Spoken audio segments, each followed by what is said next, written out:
Ladies and gentlemen, welcome back to Coach's Corner. I am Jeffrey David Hartford, your host and the coach. That's the conduit of optimism, altruism, consciousness, and health.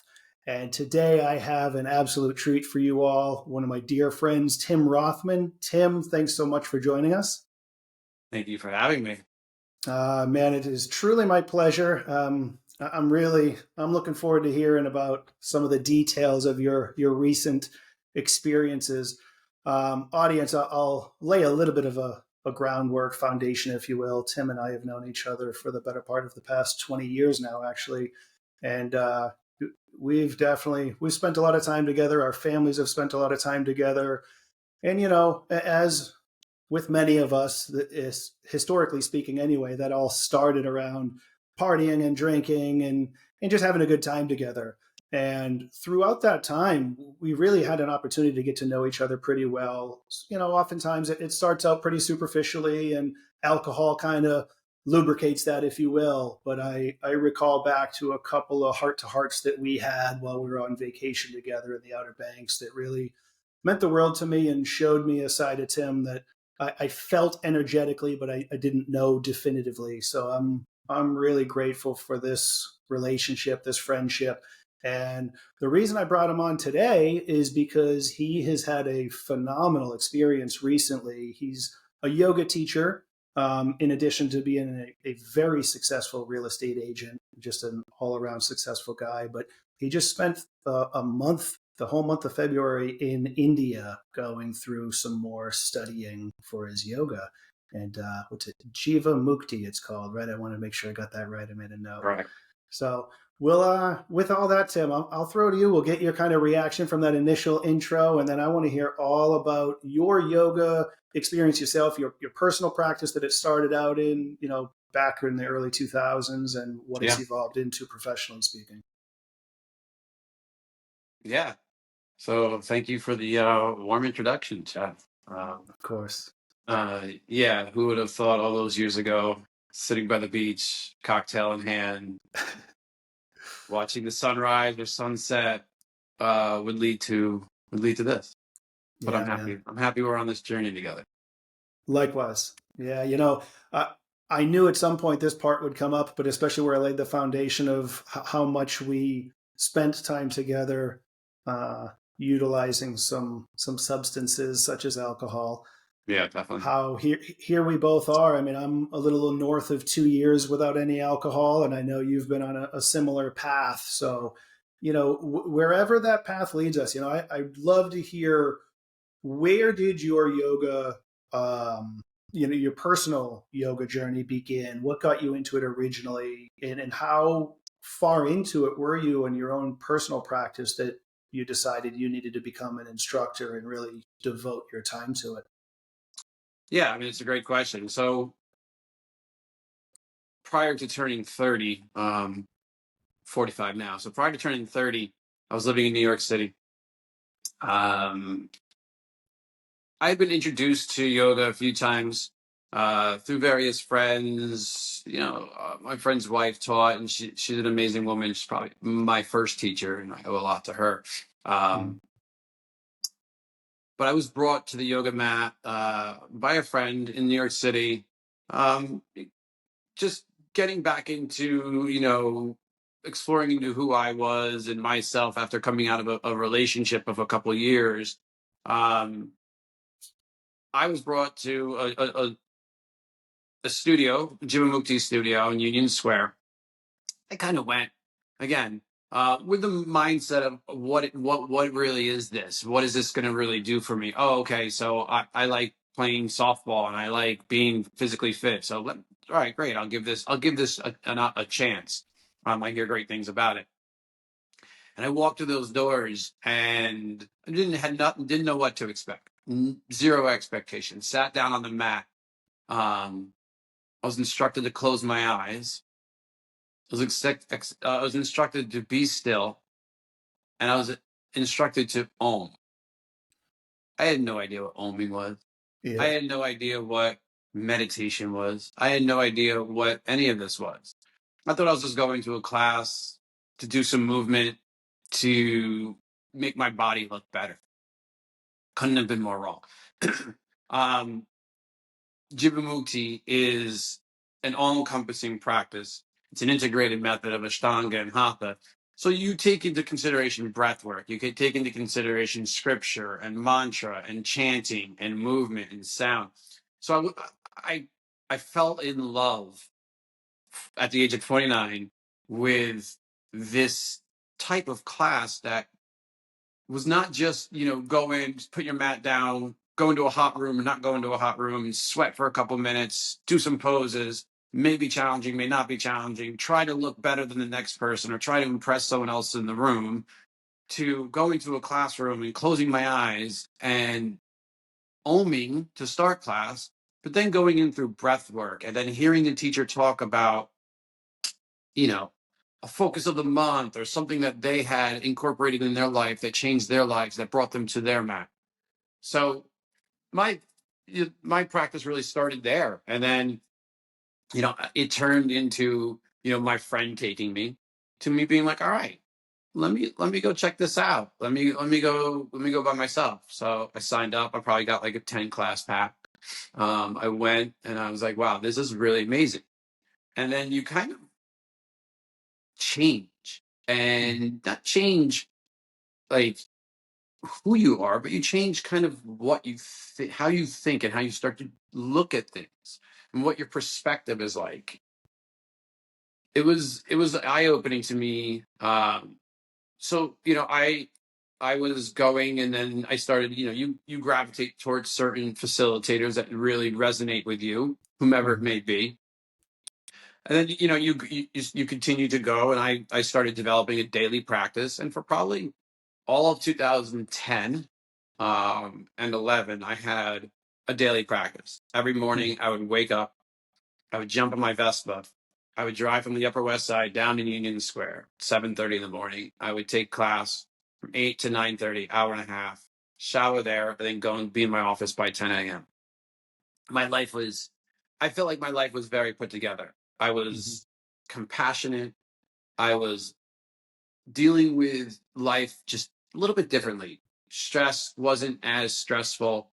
I wasn't looking at problems as like major catastrophes.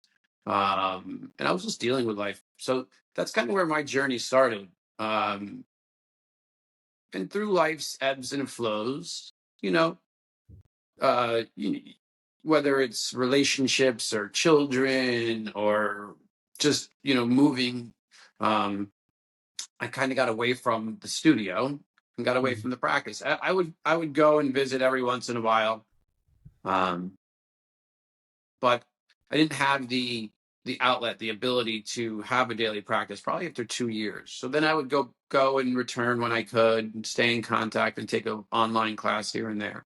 And then when things got, I noticed, and it was interesting, Jeff, because I noticed that when life started to get a little difficult, or when things started to get in a little bit of in flux, and there was contemplations in my mind on what to do, I would always return to Jivamukti in Union Square, and I would always walk through those doors and smell the smells of the vegan cafe, or just be greeted by Sejal or Jeff at the front desk, who were always there, and it was just like this vibration over my body, and it was just like calm. And every time Mhm. I walked through those doors, I was just like, it was like a breath of fresh air.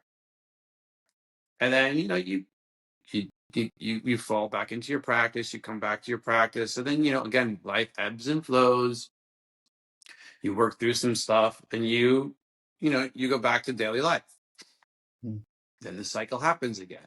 Yep. And then in about a couple of years ago, I realized I don't want this cycle to keep going. I love what I do in real estate, and I've been doing it for 23 years. But I thoroughly enjoy and am passionate about a yoga practice, and everything that encompasses the yoga practice, not just the movement, but just the spirituality and the positiveness of it, the selfless service and the helping people. So there was a 75-hour teacher training course given, which is kind of like an intro to teacher training. And I took that. It was over 10 days, 8 hours a day. And it was amazing. I absolutely loved it. I couldn't be more thankful for that. That was in March of 2024. And then right at the end of that, they start talking about the 300-hour teacher training, and it's a deep dive, and it's over a course of 28 days with 5 days off. So it's really 23 days, 300 hours. It's Wow. intense, yeah. And it happened to be only offered in India. So, I thought about it, and I'm like, this is something that I want in my life. I'm going to make room for it. I'm going to do what I have to do. I'm going to make room, and do what I have to do to get there. And I did. That's awesome. You And know, yeah, I just completed that, and now I'm reaping the benefits. in more ways than one, for sure. Yeah, It's interesting as you told that story. It's not lost on me that that all started at 29, which, just pulling back from my undergrad education, learning about how we develop. It's not until between 25 and 30 that our prefrontal cortex fully develops. That mm, real conscious thinking portion of our mind, and that's it's for me as well. It was about 30 that I would say, in all honesty, looking back, and admittedly since then I've changed dramatically as well, and I have plenty more change to continue to go with and more growing to do. But from 16 to 18, we really have ourselves convinced that we're adults, we know it all, we've figured everything out, and the world tells us we're adults at 18, and we that goes to our head. We're yeah, so egocentric at that point, we don't even realize it. And add to that the over um, abuse, I'll call it, of things like alcohol and such, and that stunts that process, and it holds us back in so many ways. But it's really beautiful. You discovered this thing at the perfect time that opened you up and took your natural development to the next level. That started to give you this sense of, oh wow, I have some clarity. I'm having this sense of alignment of who I am and what I'm supposed to be doing and what I'm called to. And it's almost, I think we get lost in life sometimes, where we might have an experience like that, and it's easy for us to just say, oh, that was a nice experience, but now let me get back to my life. And we never learn how to truly properly integrate. So it might just be for some people that utilizing that experience can be life changing and can be what they needed, that eye-opening moment that they learn how to then integrate and make it a part of their life. But as you said, life gets in the way. Your practice was consistent for 2 years, and it really was changing you to your core. You felt that energy, and as you described what it was like walking into that studio, I felt that rush of energy. It was just pure peace and calm, as you just described it.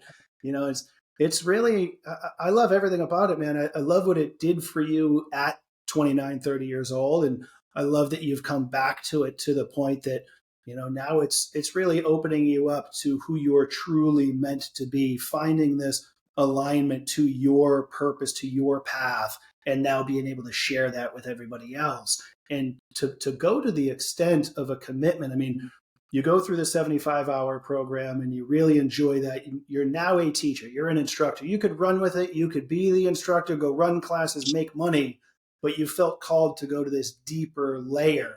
And yeah, think about how often, oh, 75 hours that was a lot. 8 days worth, that was a lot of work. 10 days, however long, I'm sorry. But now a 300-hour, and oh, by the way, it's only offered in India. That, talk about commitment. And you just yeah, felt in that moment, yeah, this is what I'm doing. I need to make this a part of my life. And I'm just so inspired by that. When we were together at Dawn and Andrews and you first mentioned it to me, I remember thinking in that moment, I think I even said it to you, I'm like, when you're done, we have to have this conversation on the podcast and share this with everybody. I, I want the listeners to receive the message, not only of the value of the Jivamukti yoga itself and yoga in general and what it can do for us, but yeah, of recognizing this energetic pull to your purpose. And it might mean having to rip off some band-aids in life and having to recognize some decisions we made might not be serving us any longer, and we might need to really uproot some things and make some dramatic changes. And to spend a full month in India by yourself, going amongst strangers, and just going with that. If you would, I'd love to hear some details about that experience, from the excitement, maybe the nerves of packing for it, of knowing you're going to be away for that long. Yeah. I'd love to dive in. Let's hear it. Yeah. So it was a lot of nerves. I have young kids, and leaving my kids for a couple of weeks like that.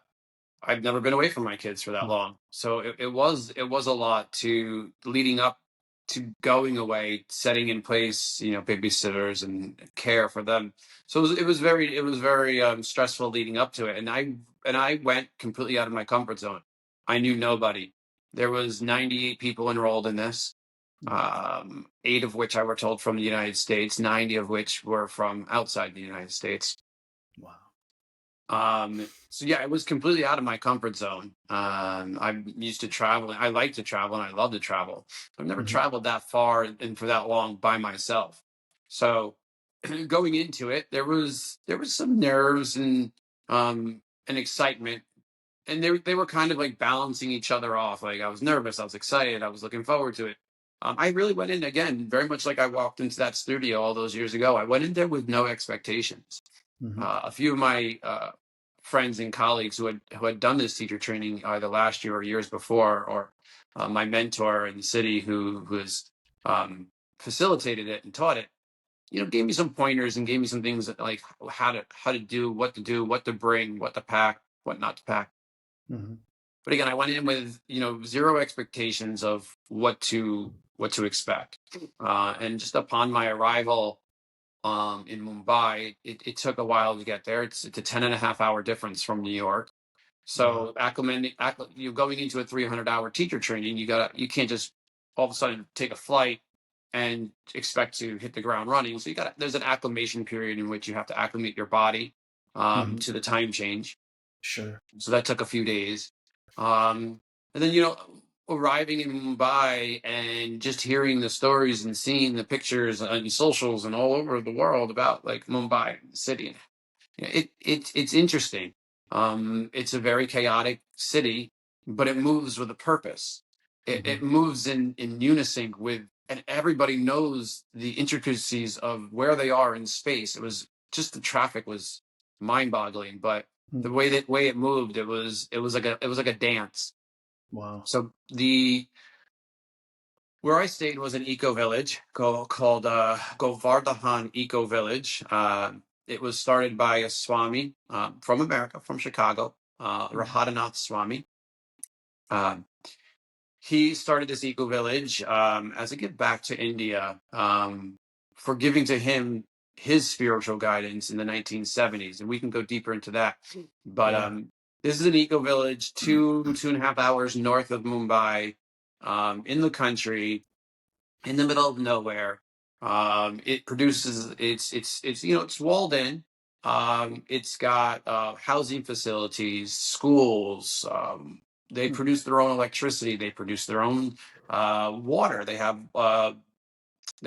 reservoirs that fill up during the rainy season, the 4 months of rainy season, and it lasts them the next 8 months. They've really honed in over the years, their abilities to be self-sustaining. They produce and send out many school lunches for the surrounding communities and the surrounding cities, hundreds of thousands of lunches. And it's a bhakti yoga center, which means it's a devotional yoga. It's selfless Hmm. service. There's you're living with monks, and these people are there to give back to the community with zero expectations of anything coming back to them. Which in Wow. itself, when you live a month in that kind of lifestyle, Yeah. it gives me chills just thinking about how some people can live their lives. So the Govardhan Eco Village, GEV as it's called over there, is the self-sustaining ashram. Hmm.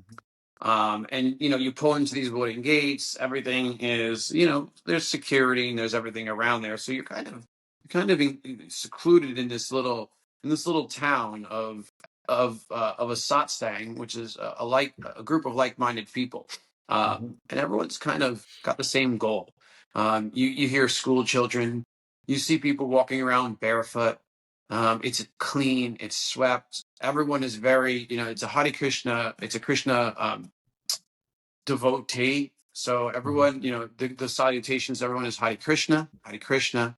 That's your hello. So, learning that is an experience, but after a few days you get used to it. And while we were there, we were eating vegan. We were practicing ahimsa, which is non-harming. So you don't harm any being, human, animal, or plant, trees, or you try to live a non-harming lifestyle. So we ate Mhm. vegan, which changed again changed my way of looking at things. We lived with the cows, we lived with the animals, we took care of them, we fed them, we combed them, we brushed them, we talked to them. Mm. It was an experience. The dogs ran free. There was cats, kittens, everything ran free.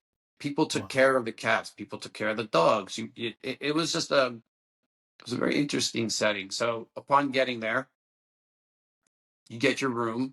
Some people chose to live with people. A little bit older than most, and I had children and lifestyle. So, I had my own room, but a lot of the people there were in the ages between 19 and 34, 35. Okay. There was probably just a handful of us north of 35. There was even some people there that were um, in their later 50s, maybe early 60s, that were there for the experience and were Mhm. very successful in their careers and just didn't want to go on a vacation or go do something that was not meaningful. And they came to a Mm. teacher training for their vacation, Wow. which blew my mind. Yeah. So yeah, you have, you got to build some really incredible relationships. Most people, English is their second language. So to me, Mhm. that the course is taught in English. Okay. Everyone speaks English, and you're expected to complete. Right off the bat when you get into school, get into the teachings. Um, Again, not knowing what to expect at all. Um, you're met with expectations, and one of the biggest expectations is to show up, be present. Mhm.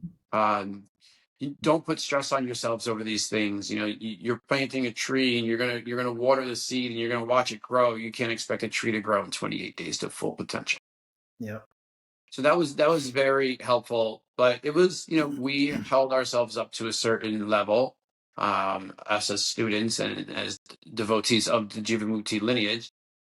We wanted to get the most out of it. So we studied. I was in the shala, or the studio, from probably 6:30 in the morning to about noon. Break for lunch, a 2-hour break for lunch. Then we would return from about 2 to 6. Break for dinner, then back in for a satsang and group meditation and chanting, singing, and movie time till about 10:30. So between the Wow. hours of 6:30 and 10:30, um, you really immersed in everything.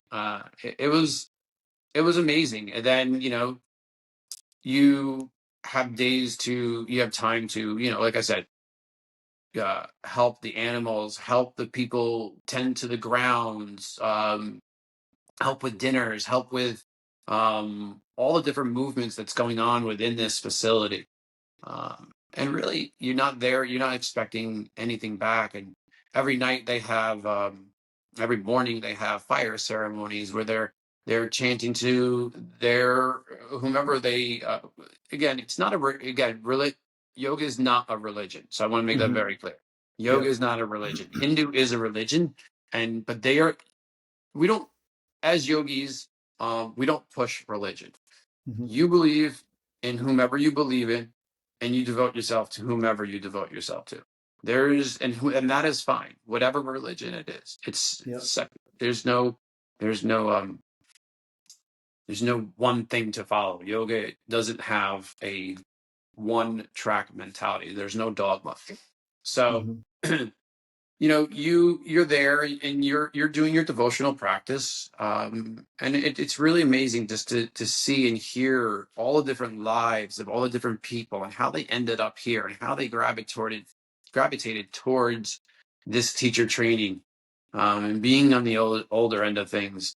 I was able to really see some of these younger kids, Mhm. um, and really talk to them about like their lives and what they're going through, and seeing how having this base of spirituality and compassion and kindness and giving back without expectation of anything else coming back to you Mhm. really sets a standard, a foundation for anything you're going to build your life on. So it was an amazing experience. I slept from about 4 to 6 hours a night, and I couldn't figure out why. Hmm. And I was talking to someone there, and they were like, Tim, it's likely because you have no stress. You have no outside influences of the Western world or the world outside expecting things of you. Your only expectations are what you're putting on yourself here. You're eating healthy and you're doing a lot of breath work and movement. Yeah. So it was really amazing to take that aspect into it, like just how the body regenerates itself and comes back to life with a short, like with less need for outside stimuluses, no sleep medications, no, it was really amazing. Yeah. Meditating for about an hour and a half a day, Hmm. starting your day with meditation, ending your day with meditation, um, picking up some time in between for meditation, then movement and scripture studies, and it was great. That's incredible. Yeah, and there's definitely something to be said about that. The amount of time you were spending caring for your body, even though that might not have been your initial or primary intent, your body didn't need as much time to recover overnight. I mean, generally speaking, I often cite Matthew Walker. He's a sleep expert. He estimates that a full sleep cycle is 90 minutes, give or take. And on average, we need between 4 and 6 complete sleep cycles. So you were hitting the 6 hour on the higher end, and you were meeting that level of that demand. But for sure, you were also spending that much time. I mean, that's an over 3 hours a day of meditation.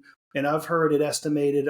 Emily Fletcher of Ziva Meditation has I think she has estimated for at least specifically yoga nidra, non-sleep deep relaxation, is estimated to be 20% more restorative for the body than actually sleeping. Yeah, So definitely, I mean, there's so many layers there. You hit upon it. You weren't as stressed. You were just in this place of peace and calm, and you were in such a place of alignment. And you were, as you were learning about it, you had discovered your satsang.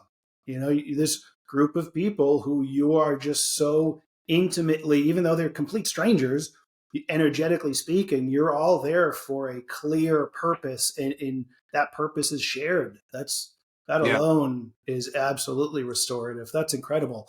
So now, from your previous experience in your own personal practice, and then getting into the 75-hour certification, kind of blending that in with this experience, fully immersed into a 28-day thing, 300 hours. How much different, I guess I would say initially, was the full immersion in terms of the actual practice of yoga? And then where do you feel that brings you now that you're back here and you're integrating into, we're back to the real world. We're not in our 28-day full immersive. Where do you stand now, and how much of the integration do you feel like you're translating over into that integrative process? Uh, Yeah, so the 75 hours is kind of like a foundational Mm-hmm. for this 300. It's not a prerequisite. And some people, like you said earlier, do stop at the 75-hour and go on and just teach that course, and that's what their calling is. The Yep. 300-hour is a deep dive. You go far into anatomy of the body. You go into Sanskrit studies. You go into studying the different schools of yoga in ancient India. You go into a lot of hands-on assists and movement, and really learning how the body and mind and soul work as one. Mm-hmm. So it's very deep. And then again, you also have that satsang that you're part of a group of like-minded people coming together for a similar goal, and you're working with everyone in unison to achieve a similar goal. So that in itself was a beautiful dance. Hmm. But it was really amazing just to learn about the Bhagavad Gita and Patanjali's Yoga Sutras and all these ancient um, scriptures that have been put in place, and that many of our learnings and everything that we learn is based on today. Hmm. So that in itself was incredibly interesting to relearn things that I had learned in elementary school, high school, and college in a different country, in a different format, same overall concept. So that was really beautiful. And then,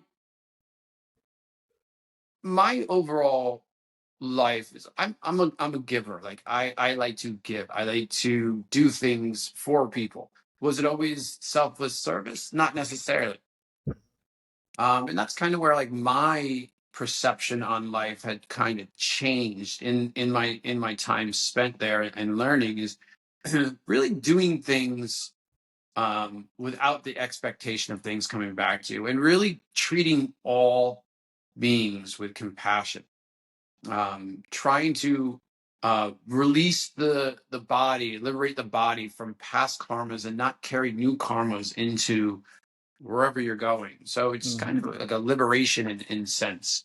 I mean, technically, the word Jivamukti is broken down in Sanskrit to living while liberated, or living, moving towards liberation. So Mm. Jiva being the individual, and Mukti being liberation. Mm. So you have that as a foundation, and then to answer your question, acclimating back into life here, it's interesting, because you still have this mentality of what, like, as a human, I have goals and I have things I want to do, Hmm. and it's really perceiving those things, how they're going to influence you, and how you're going to achieve them, and in what way do you want to impact society, or what do you want to do, and how do you want to live your life to achieve your goals and to be a better person. Meanwhile, um, making a living and supporting a family.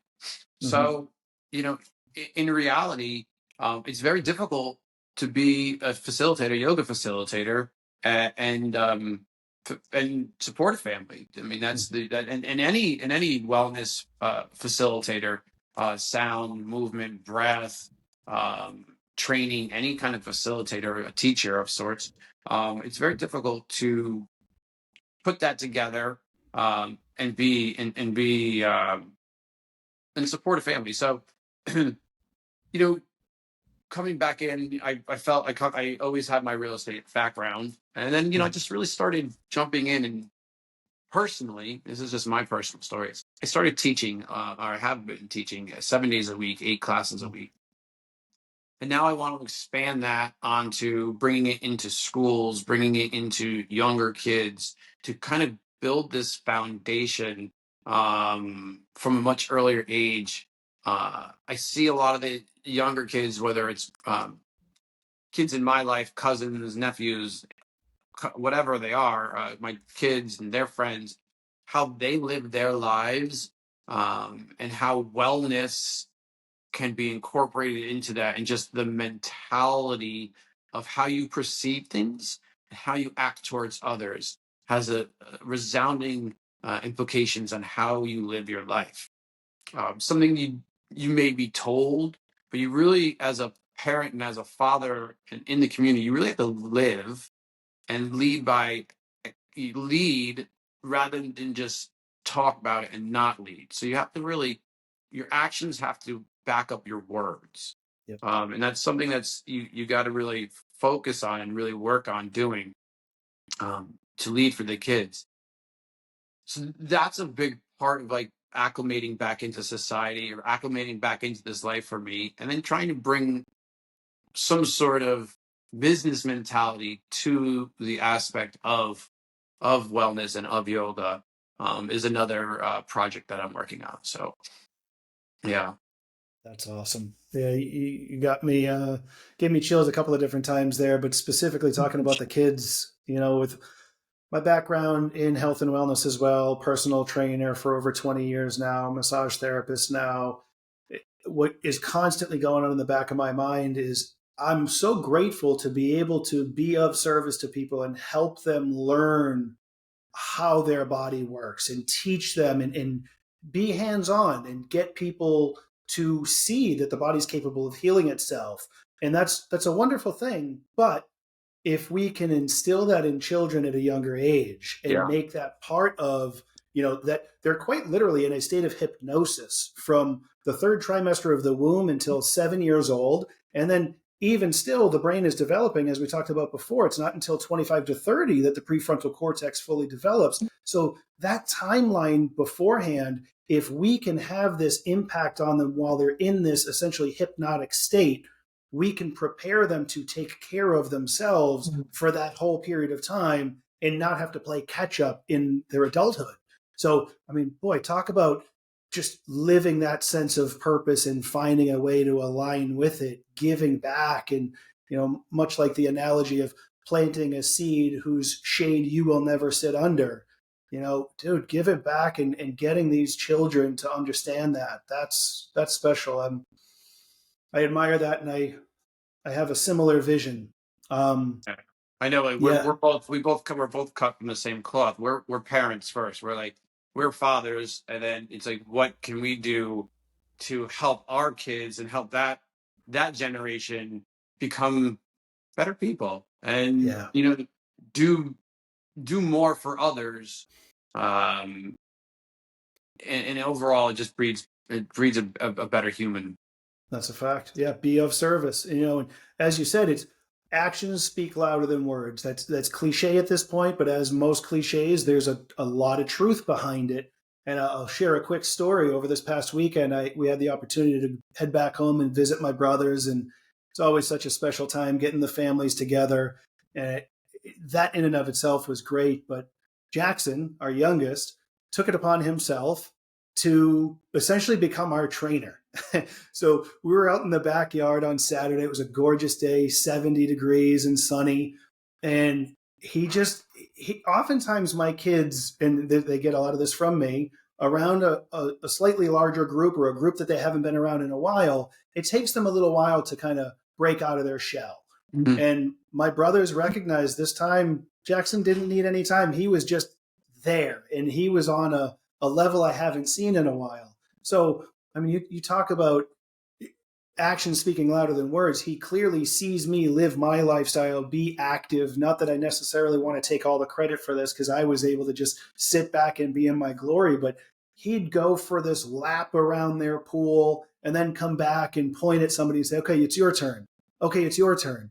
So he literally laps around the pool, push ups, squats, burpees, planking, so many things. He had everybody there doing it. And God bless them all, everybody participated. It was, Oh wow. dude, I was in heaven. And I could not have dreamt of this happening, but it happened and I got to be a part of it. It was so special. So yeah, man, there's something about leading by example and really finding a way to fall into alignment with our path Yeah.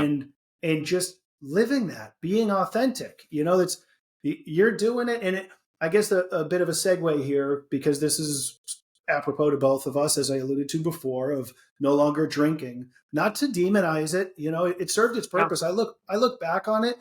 I don't have necessarily regrets, because thank the Lord, nothing, you know, earth shattering or earth shatteringly bad came from it, even Yeah. though there were Fortunately. many nights that led to arguments, things that I was not proud of. But, in the grand scheme of things, we're okay. But Yeah. what do you feel was your catalyst to not just going without for a little while, but now you're without for, is it a year yet? It's, if not a full year, it's close, right?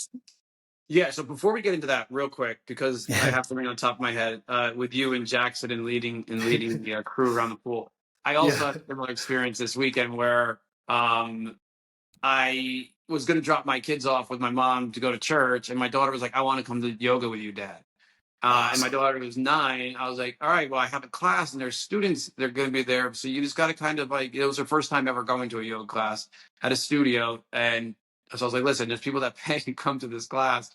You just Yep. got to kind of like be like a little wallflower on the back on your mat and just really listen. You got to use your ears and listen to daddy as I instruct you through these poses. And I'll demonstrate up front so you can see, but really you got to use your hearing ears. And sure enough, when we got there, one of the people there was her godmother, Erin, and so Yep. they got to take her first class together, and they That's awesome. practiced right next to each other in the front. And I let Oh, her practice in the front, and it just melted my heart to see her just really focusing on her breath, her meditation, her movement, everything, hmm. and practicing next to her godmother for her first time. It was so special to me. So That's yeah, beautiful. very very similar experience as Hmm. Jackson this weekend. So I'm glad. That's Um, so good. yeah. So yes, back to the question with the alcohol. You know, I'll be straight up honest because there's the reason I quit. I had a love hate relationship with Hmm. alcohol. I Sure. bartended my way through college. I really enjoy again serving people. I enjoy making drinks. I enjoy you know not necessarily drinking all the drinks, but like having alcohol and serving people and making people have a good feel good and have a good time and doing that. So that was always a big part of my life. But I was it was starting to really wreak havoc in my relationship with my wife. Hmm. And we were going through a very tough time in our relationship, and it was just exacerbating everything. It was just Hmm. making everything so much harder. And it came to a head where it was a really really ugly bad night, not violent, but just like a blackout drunk in a situation that I was hosting a party for my work colleagues, and I shouldn't have gotten that drunk, and I did, and it was just a bad scene. And I remember the next morning, it was October 29th. You always remember the time you stopped drinking, but you never remember the time you Yeah. started drinking. Let's put it that way. Sure. So Amen. October 29th, 2023. It was the day after my Halloween party, and my son had his last little league game of the season, and I'm his coach. And I had gone out so hard the night before, drank a lot of tequila. Um, and his game was at 10 in the morning. It was October 29th. It was a beautiful 80 degrees sunny day, and it couldn't have been any nicer. I show up, probably still smelling like booze. Maybe I shouldn't have been driving. It was 10 o'clock in the morning. It was the next day. I don't Hmm. even, I was just not an adult. I shouldn't, it was just bad. Yeah. Um, and my kids played and they played well, and I had seen the other coach, a guy in my town who I hadn't seen in years, and I was just out of it. And all the kids wanted to go have ice cream after the game, and I was just so hungover that all I wanted to do was go home and go to sleep. And I was Yeah. such a grump that I was like, no, we're going home. Like, and I didn't take the kids out for ice cream, and I just kind of went home and passed out. um and I woke up and got into a conversation with my wife, who's now my ex-wife, um, about our relationship and how things have deteriorated, and we needed a break as well. So I kind of Hmm. realized like this has no place in my life anymore. It served its purpose, like you said. I had fun Yeah. with it, and I'm about to partake in something like really, I'm about to go down a journey in my life that's going to change my life forever from this day forward. And I'm doing that with a clear mind. Hmm. I can no longer, I can no longer have alcohol in my life because it doesn't help.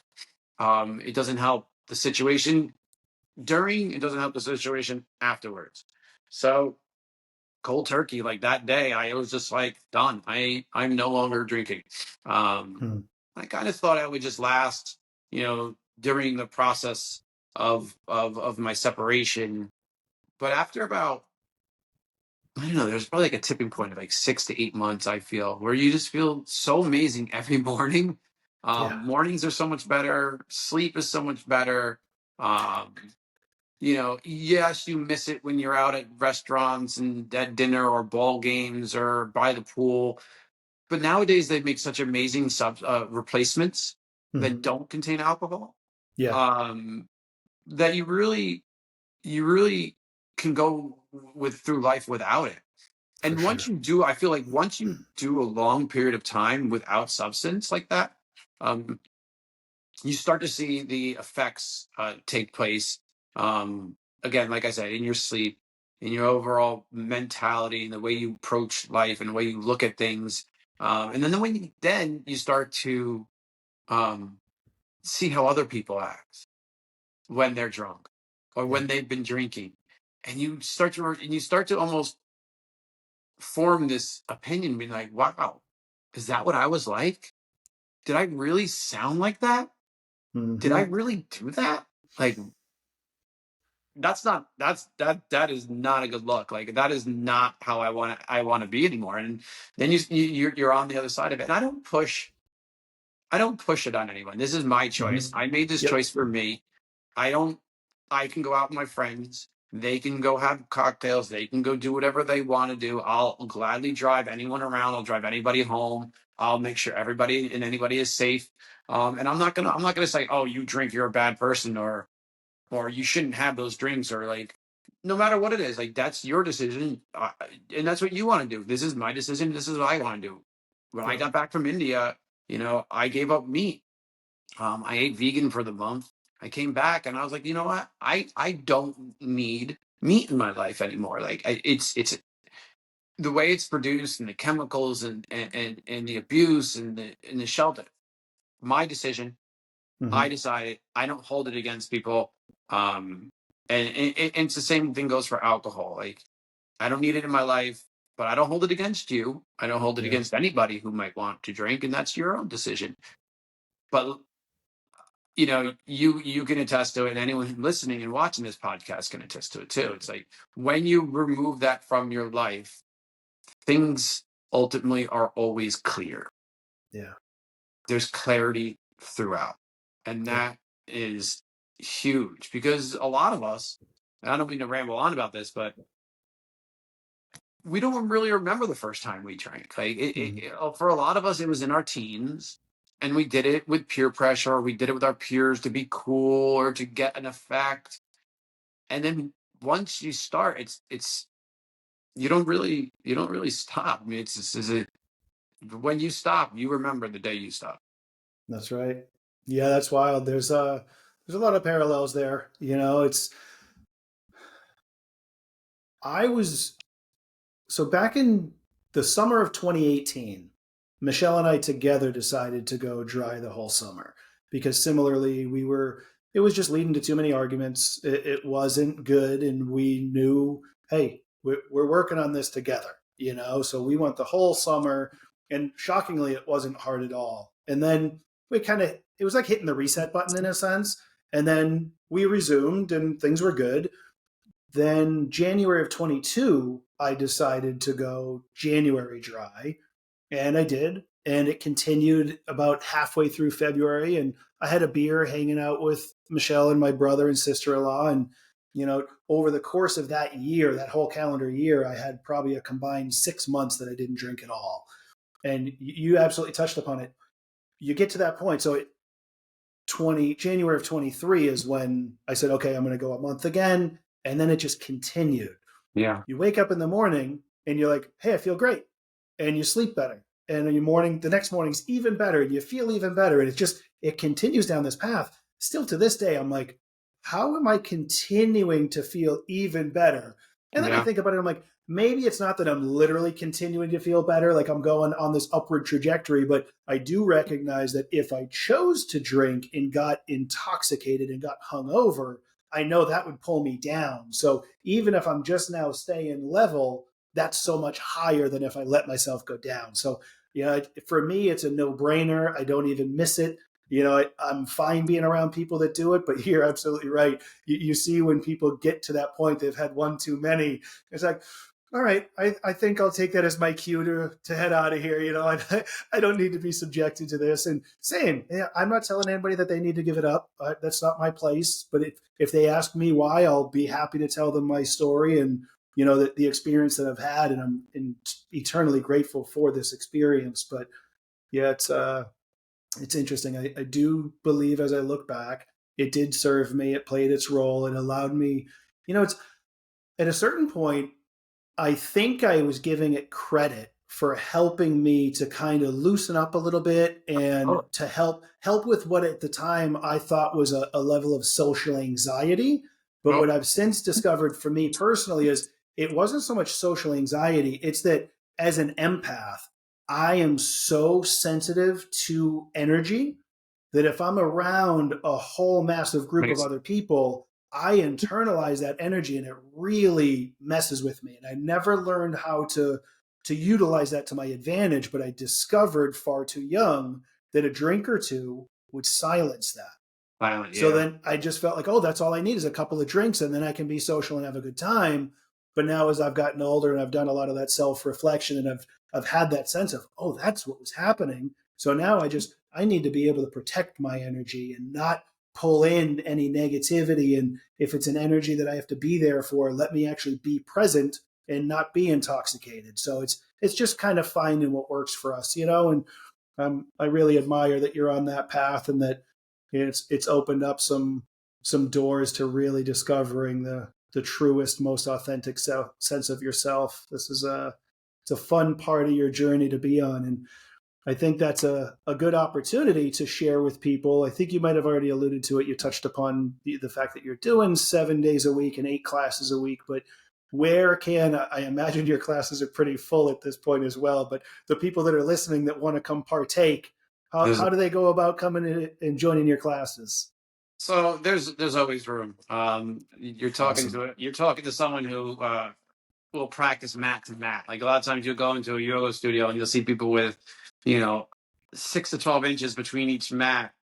Like put them together. If there's Yep. literally 1 inch between 18 mats, you can fit an extra mat in a room. I love So, it. you know, I teach a very specific style yoga. Mm-hmm. It's not for everybody. Like I said, it's an integrated method. Um, it encompasses sound, spirituality, movement, meditation, relaxation. Some people like yoga for the physical aspects of the Hot 26, the Mm-hmm. physical aspects. I want to get stronger. I want to look good. I'm going to go to a yoga class. I want to. The yoga I teach, it does all that immensely. And most people will say my classes are very difficult, and I can really make them difficult if you don't think they're difficult. um, and some people will say, I was sore for 3 days after your class, Tim. And that's not necessarily the goal. The goal Yeah. is to open the mind to things that you didn't think were possible, and to work on your breath to get you deeper and deeper into places, and then also bring you to a place of silencing the mind during meditation, to allow your thoughts, to allow you to step back and be the witness of your thoughts, and to get to that place of samadhi or bliss. So, long story short, yes, I teach throughout the Hudson Valley. I do private classes, I do events, and then I host retreats as well. So currently, I'm teaching in Wappingers Falls at the Rooted in Wappingers Falls 3 times a week, Wednesdays, Thursdays, and Sundays. I teach at the Newburgh Yoga Shala on Sunday mornings. I teach at Alchemy in Beacon, which is a new wellness studio that just opened up on Tuesdays and Saturday mornings. And I teach in Nyack um, at District Hot Yoga on Mondays and Fridays, which has a strong community. And we're doing workshops down there. So, you know, it's a great question. It also leads me to my next business because, Mm-hmm. it's one thing to be a yoga teacher and give back, or it's one thing to be a facilitator like yourself, a strength training or coach, breath work, massage therapy, any kind of facilitator in any sorts in the wellness industry. Mhm. It's nice to have your people that you go to, and being able to find the people that you gravitate towards that share that like-minded mentality. So, and it's not easy Sure. to find these kind of people. So Yeah. trying to make that True easier. story. Yeah, Trying to make that absolutely. I love easier. it. Yeah. That's awesome. Well, I look forward to whatever the future holds for us. I think there will be some overlap with that, as we I spoke know there will be. about last week. I look forward to putting on some sort of a retreat with you. And, Yeah. we're already so like minded. Our paths are definitely parallel in many areas. And I really look forward to changing lives with you. It's going to be pretty special. And I'll tell you, it's interesting that the way you describe how your practice is a little different, and for some, it isn't for everybody. And I get that. I say the same thing about my massage practice. I don't have a spa. My approach is different. It's word of mouth. People need to hear what it is that I do and how it works, so that they can come in knowing what to expect. But the way you just described your class is exactly that. That's got me even more interested in coming. Coming to support you was already something I wanted to do, but to really sync the mind, body, spirit all in one, that speaks to my soul. So I look forward to participating in that. It's always mind over matter, but then it's soul over mind. Yes, Both number that one. that's But yeah, it. you And could you go. yeah, finding a way to get all of that into alignment is the key. And then learning how to integrate that into life. Because as I often say, I've been meditating for going on probably close to 10 years now.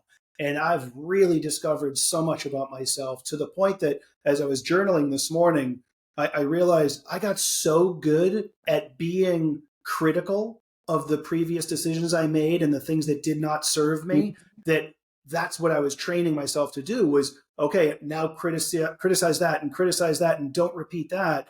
But where I got just recently, it hit me this morning. I said, whoa, you've come a long way. You've changed a lot. You've been critical of what warranted being critical of.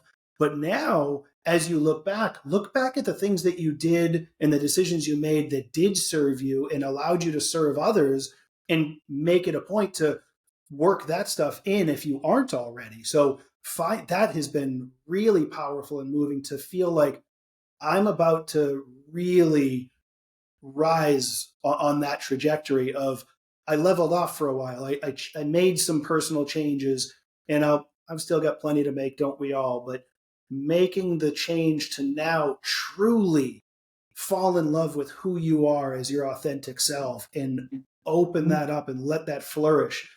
That's where I'm at now, and that feels really powerful, really special. And there's something that's coming, that learning to align, learning to integrate, and then opening it up. That's where we're at. My Sanskrit teacher said something over in India, and it stuck with me. It stuck with a lot of people for a lot, even while we were there. But it's continued, and we've had side conversations about it, and it's very aligned with what you just said. Is learning is an ego bashing experience. If you bring your ego into learning, it's not going to end well for you. You Yeah. leave your ego at the door. Open your mind, open your heart, and be open to learning. Because if you're not learning, you're not living. Yeah. And it's a lifetime it's a lifetime journey. It's you don't, if you, again, once you stop opening your mind and opening your body to that experience of being a forever student, what else is there to live for? You're not possibly going to be able to learn and know everything That's right. That's right. in Remain this life. curious, and keep Yeah. trying to learn it. But yeah, dude, that absolutely described what I went through. Bashing that ego. I was living such an egocentric life that when Yeah. people accused me of having an ego, I got defensive. I was like, oh, I think I just confirmed it.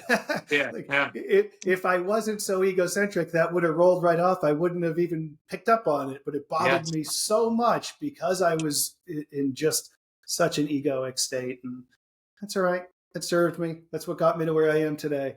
Yeah, You listen, know, you got to find the teaching in everything. In every that's right. single experience and everything that you do in life, there is a lesson to be learned. That's right. We can thank our grandparents and our grandparents' grandparents' grandparents for all, and the generations of telling us this and trying to bash it into us when we were kids. You got to find the learning experience in everything in one way or another. Um, the people that really learn from that experience and move it and bring it and carry it with them are the ones that benefit the most. But if you have an ego and you think you know everything, or you're better than it, or you don't need to take these experiences, that's where you're not gonna move forward. You're gonna be stuck. Yeah. Yeah. And, you know, it's interesting. You just said something. I'll try to wrap up soon, but I feel like we could talk Yeah. for hours. Yeah. You know, Sure. this idea of our ancestors that shared these stories, shared these lessons, oftentimes it was words. You know, they didn't even necessarily understand how to do it. It wasn't through action, it was through words. So we were told what to do, but we weren't shown it. And I feel this resonates deep within me, and I believe it's true of you too, that when you truly heal yourself, you heal your entire bloodline, your Yeah. ancestors, your descendants. You show people how to do it instead of telling them while not doing it yourself. And I think we're living embodiments of that and doing that ego bashing to truly learn and being willing to give up a part that was, I mean, we identified as drinkers for a long time, and for better or worse. You know, there were Yeah. highs, there were lows that came from it, but to get to a point where you recognize, hey, you know what? That thing's not serving me anymore. That's not allowing me to get to who I'm meant to be. And those actions are going to speak far louder than any words we could ever use for our children. And I believe to my core that that's my role within my bloodline, is to heal. Yeah, now your kids see you go to an event and they see daddy um, not having a drink, and all these other people, going around having drinks. Maybe, and as your kids get older and as our kids get older, they're very well aware of their surroundings. Yep. And what better way to show them that they don't need to have any of this in their lives to be the person that they want to be. You That's don't right. you don't need to fake it to make it. You can be real and Yep. still be comfortable with who you are. For sure. Yeah, Yeah, you're that's right. And, I mean, I'll go on to this one more time, but mm-hmm. like, you make the choices for yourself, and you can only do things, and there's only one person really in life that you can control.